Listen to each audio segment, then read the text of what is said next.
Prayer is the best weapon we have. It is the key to God's heart. You must speak to Jesus not only with your lips, but with your heart. In fact, on certain occasions, you should speak to Him only with your heart.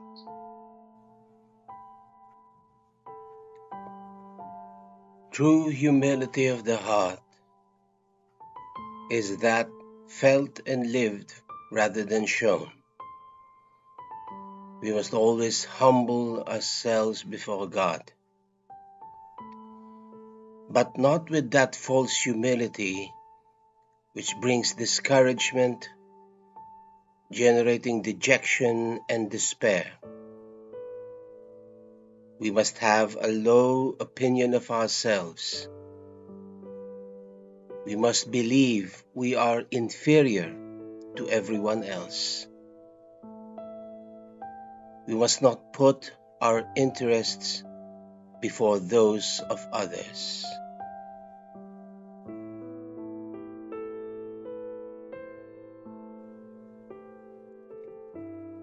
If I may advise you in the name of Christ, and if you can hear it as the voice of love, if we share the same spirit and are capable of mercy and compassion, then I beg of you, make me very happy. Have one love, one spirit, one feeling. Do nothing through rivalry or vain conceit. On the contrary, let each of you gently consider the others as more important than yourselves. Do not seek your own interests, but rather that of others. My dear Padre,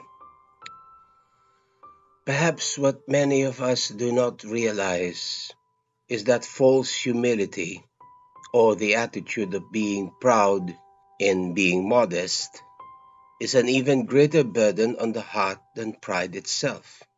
As for pure pride, the love of self is uninhibitedly displayed. One would have no restraints over the narcissistic affections which defy public sensitivities. One would always say, think, and act in terms of I am and I have.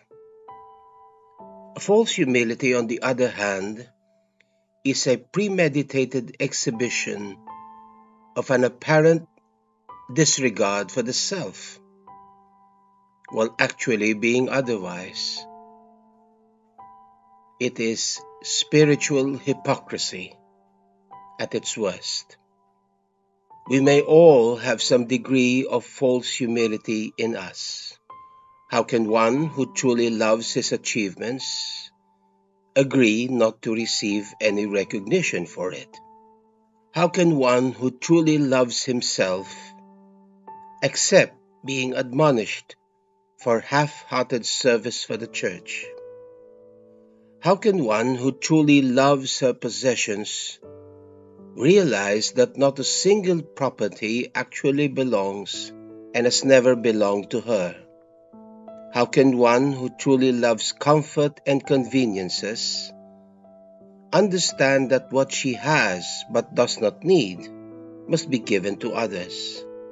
How can one who truly loves the world and wants to control or to change it allow to be treated merely as its servant? My loving Father, I am only a speck of dust in your eye, a drop of morning dew that vanishes in the wind, a butterfly who lives only for a few weeks. a lonely candle in the darkness. I may only be a small wisp of your infinite reality, but may I bring countless smiles to others in your everlasting love. Amen.